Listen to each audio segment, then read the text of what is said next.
All right, take two of this video. I got a new computer, and it looks like for whatever reason when I record with the Microsoft camera software, the sound is lagging by just a tad. So if you look at my lips, it'll probably bug because they'll be just a little bit off.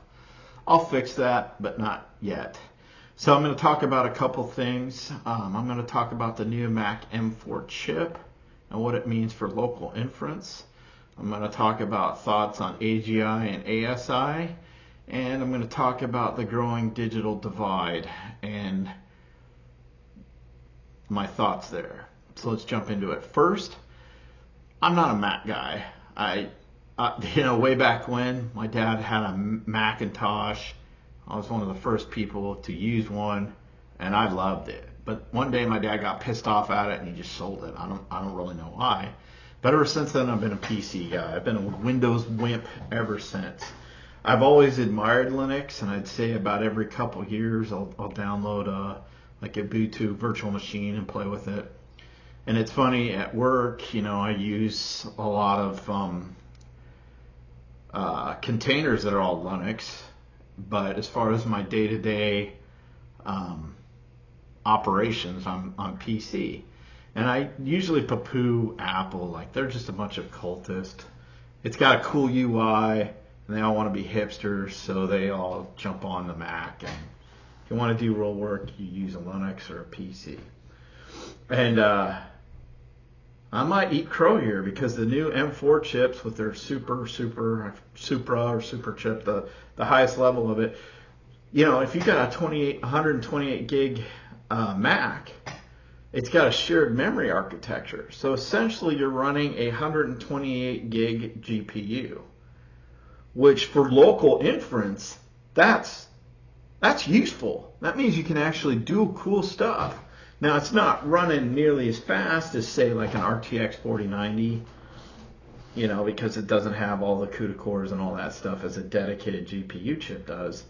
But it's got a heck of a lot more memory, so even though that memory might be running slower than what's on die for the, RTX series chips, you still have it, or you don't. If a PC, I guess technically you could you could have like a GPU farms with a Thunderbolt thing plugged in, and where you're sharing a bunch of GPUs. I think I've seen people do that, but you're talking about costs. It's just crazy.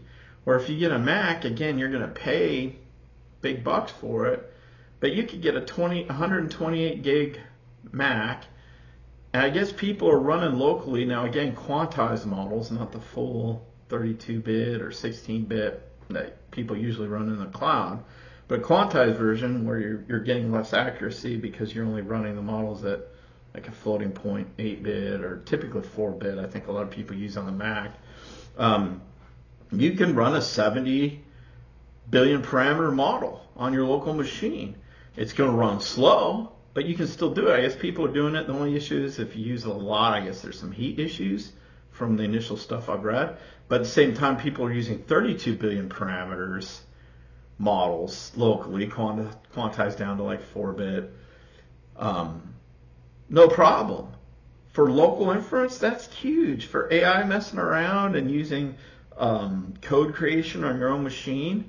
Now, for me, there's something that I just haven't been able to get a spitball answer to. I'm not looking for a general answer, and I guess the only way I'm going to get this answer is to actually test it out myself. But I want to know what the true quality law spitball answer is between going from 32-bit to 16-bit, which I guess most models are running at 16-bit, and then quantizing the models down to like 8-bit, 6-bit, 5-bit, and then there's the K small, K medium, K large. I don't really know what the difference between small, medium, larges are if they're quantized at the same bits. That's my family. I should know that. I don't right at the second. But what's the difference between them all? What quality loss are you really looking at between running the same model in 4-bit versus 6-bit versus 8-bit when you're quantizing them down so they'll fit on smaller GPUs? But anyway, that's neither here or there. The fact that you can run a decent model like a Quen coder or something like that at 32 gigs, maybe even, or 32 billion parameters, maybe even 70 billion parameters. That's huge. So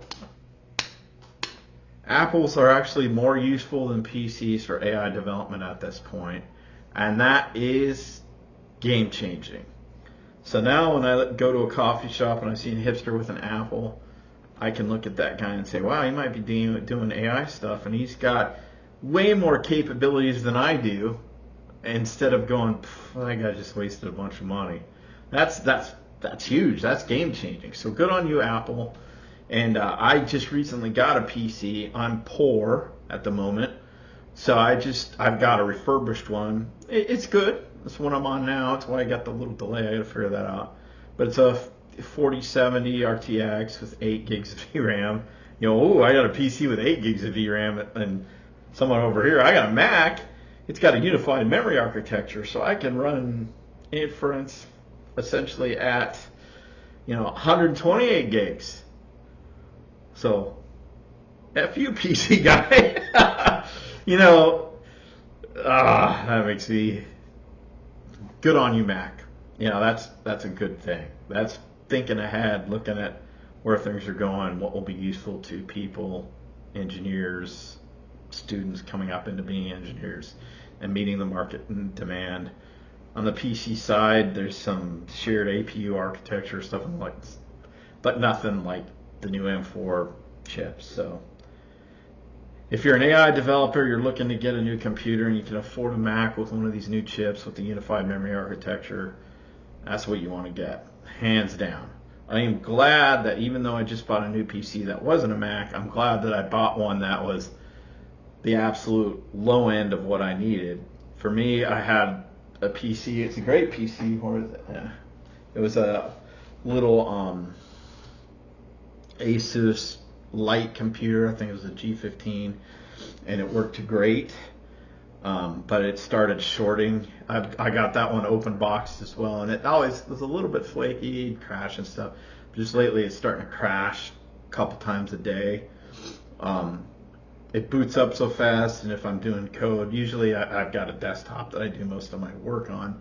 But for side projects and stuff, I'm using Visual Studio Code. I've got it set to autosave.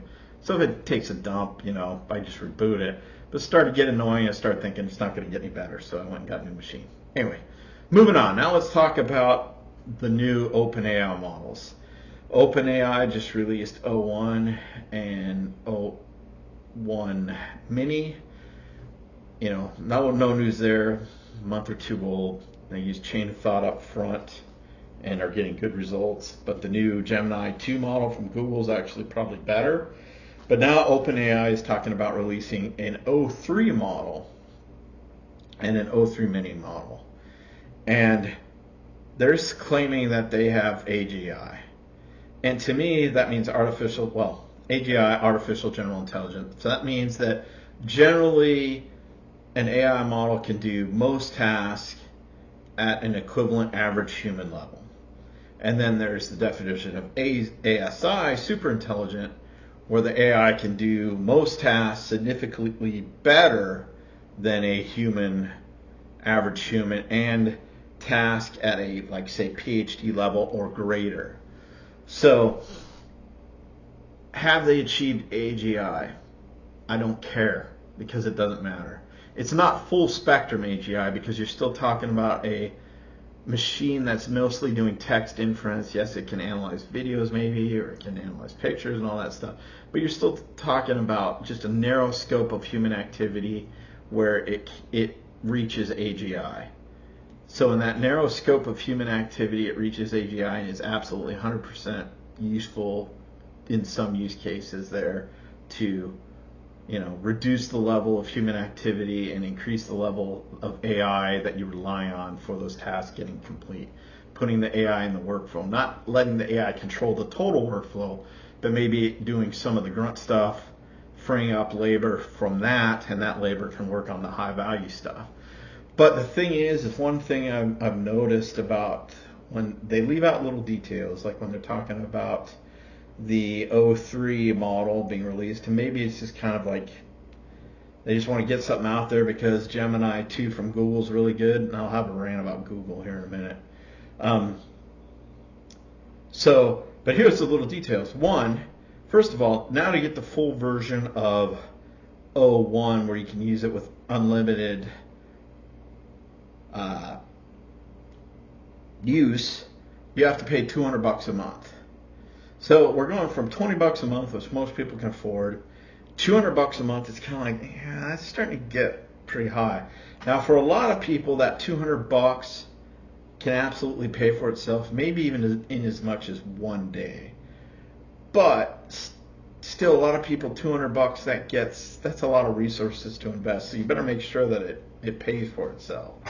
But now they're talking about using the O3 full model is going to cost like $1,800 per use, per task.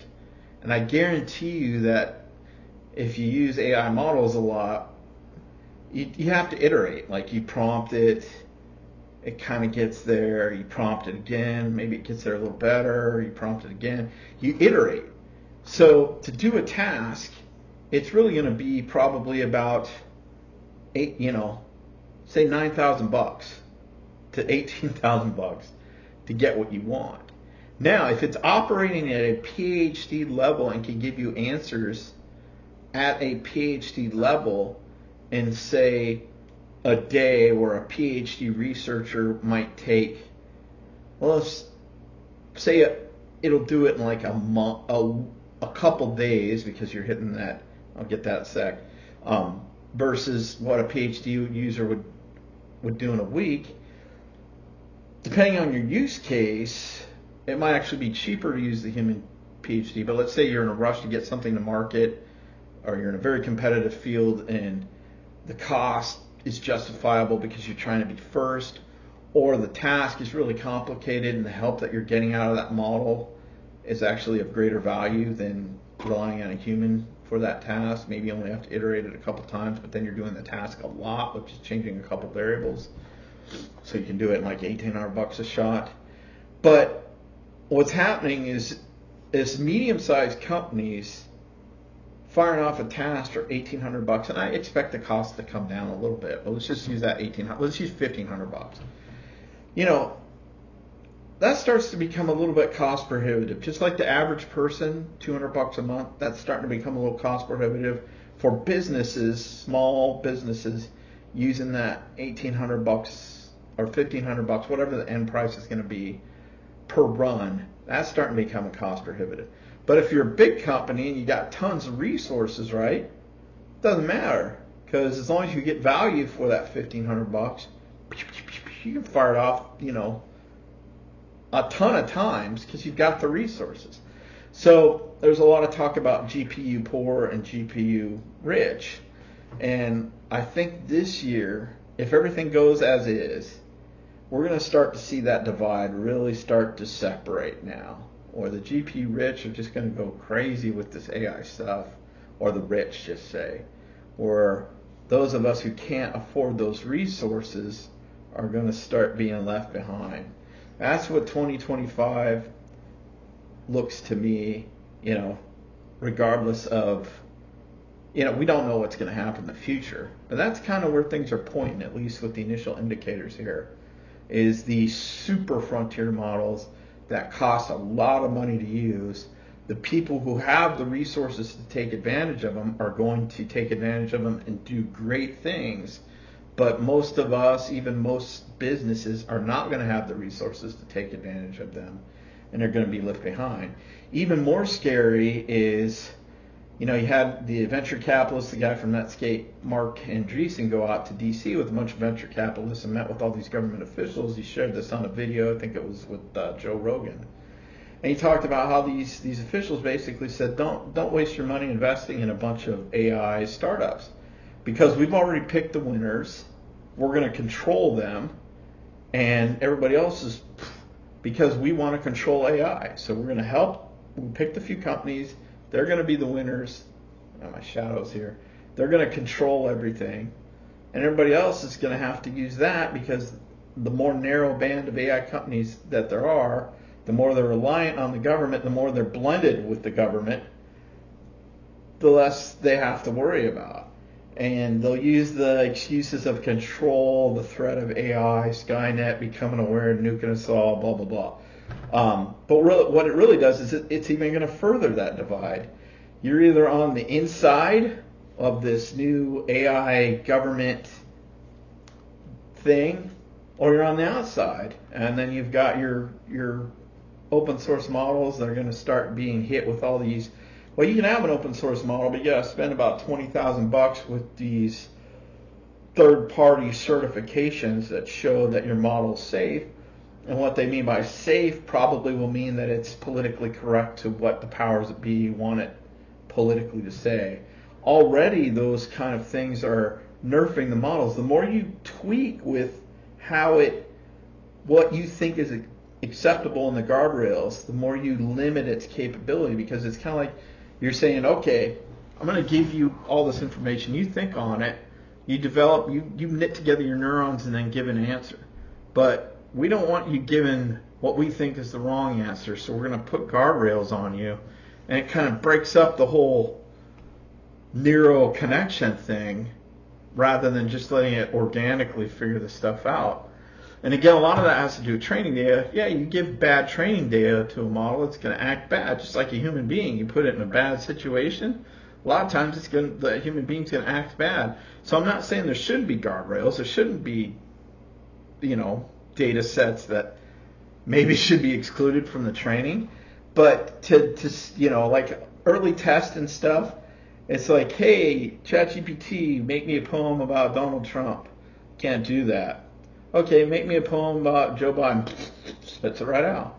That type of junk just, A, it's infuriating if you have an ideology different than the center, and B, it's like you're nerfing the model. You're limiting its capability. That's affecting the model's overall intelligence.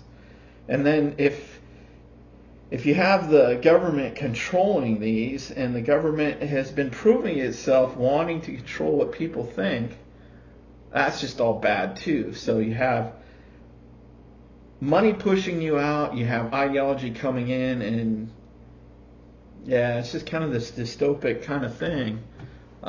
So I think that's something to watch and something to be leery of starting in this upcoming year. Like, how much is it going to cost to run these models? Are we going to allow, under the guise of peace and safety, governments to come in and make it so that smaller companies can't compete in the AI space? It's already kind of like that just because of the cost of investment for the GPU farms and all that stuff. And that's another thing. I don't think I talked about this. This is my second take. Forgive me if I did. But a lot of people were saying AI is kind of saturated. Even one of the researchers for OpenAI said that recently when they were talking about O3. It might be. So then people say, well, it's going to hit a wall. Well, one, and two, the other reason, it's saturated because there's not as much new data coming in. And it's saturated just because the GPU resources to get the models to get to the next state of being really better than the previous iterations, it's just phenomenally expensive. Two things. One, you got synthetic data, so they're getting around the data hurdle. Two, you have new techniques coming in. The LLMs are still fairly new, and there's all sorts of new techniques that are coming in. The smaller models as well as the larger models are getting better because of different training techniques, attention mechanisms, and all that stuff. That's a little bit over my head. Three, even though the resources are just massive to train these models to the next level, people are going for it. They're building the GPU farms, the mega farms that are even bigger and bigger and bigger and bigger. So I think vertically there's still a lot of room to scale. And even then it doesn't matter because LLMs hitting the mainstream, traditional AI has been around a long time, and traditional AI is one area that I'm kind of more wanting to shift more into that here. But anyway, LLMs as a thing have really only been kind of mainstream since the end of 2022. So they're entering into society, but there's still tons of horizontal scaling where they can fill in the gaps and do stuff. So there's still going to be tons of work opportunities and opportunities for innovation, even if the models don't really get that much better. But they are getting better. It's just now only certain people with the resources have access to them if they're going to be, $1,500 a pop to run. So 2025 is going to be wild. We've got video models that are coming out now where I think if you got a lot of credits to burn, again, this is rich versus poor. If you got a lot of money, now it's cheaper to use AI to build feature films. Now, are those feature films going to be as good as if they were animated or if it was Pixar or human actors? No. But they're going to be getting closer and closer over time. So you're going to have, I think this year you're going to have the ability of small models. I've already kind of seen it, or AI models do small films that are good enough, close enough to if they were made a traditional way, where they're entertaining enough to watch. You're still going to have to think ahead in your AI rendering, kind of like storyboarding. So a lot of the traditional elements of like animation and movie creation, that's all relevant still. And developing the scenes with AI is just so much cheaper. And also not just AI, you have like the Unity game engine, which can make realistic backgrounds, like the Disney and The Mandalorian use that a lot. Other things are using that a lot. So this blur of CGI, AI is going, and then, but the thing is this is what a lot of people will tell you. You see these people on like Twitter and YouTube and stuff, or X, excuse me. They're doing all sorts of great stuff with video, hands off to them, but they're also burning a lot of credits, and those credits aren't necessarily cheap. Now, are those credits cheaper than doing a small film at a production level where you've got a budget of, say, like an indie film of $5 million? Now, with $5 million burning up AI credits, you're going to get a way more possibly done than if you were doing it a traditional way. But still, it's going to be a lot of money. And again, mom and pop can't compete there. I'm less worried about that because they weren't competing there anyway. But, your average student can still go out with a, film student with, a camera and film cool stuff. But to use AI to do that might actually be more expensive. Plus, we've got character consistency. I think that's starting to be solved. Like, I kind of keep a finger in what's going on with AI video, but not too much, especially not the last 3 months. But yeah, character consistency is kind of solved. But then you might want to have characters with specific outfits. So you've got to have character consistency, outfit consistency, background consistency. So I think the initial things that are really going to take off, people are doing amazing stuff, but if you look at for consistency issues and stuff like that, it's getting much better. But the stuff that's going to like initially hit the things will be kind of more animated looking. You're going to see a lot of quick takes and blurs and stuff like that, so that you might not notice the little details that might be off. You're going to see a lot of like Hanna-Barbera cheap animation type stuff, where you have the same scene. You have like one scene where Jim Bob's talking to Jose over here, and it's the same scenes. It's just here Jim Bob's talking and they lip sync this sound clip, and then they use the same scene where Jose's talking and they just do a lip sync a different clip. It's kind of like the same thing that the cheap animation stuff from the 90s was doing to save money, where they just have storyboards or a scene and then just kind of animate the mouse. You're going to see that type of things with AI. But that stuff's going to be good enough now where you're going to start seeing, there already is the Coke commercial that came out. You're going to see short films. You're probably going to see stuff on Netflix and stuff like that. That's mostly AI. Maybe even totally AI as a novelty at first. But you're going to start to see stuff over the next year or two that will be all AI, and you won't watch it because it's a novelty that it was done with AI. You'll watch it because the quality is good enough to keep you entertained, which is different. Right now we're all watching it because of the novelty. I think next year it's going to be because it's just a tool in the arsenal of entertainment creators that's going to be good enough so you're just going to be entertained by it without really even caring whether, human filmed or AI filmed or stuff like that. So that's going to be pretty wild. There's probably more things that I could go into, but I should probably get going. But yeah, good job, Max. Crazy stuff's coming out in AI. next year. We're going to have to worry about the digital divide. Those who have resources to take advantage of it are becoming fewer. We got to worry about the government AI industrial complex forming, and watch out for AI videos. They're going to get better and better. So that's my rant for today. Bye.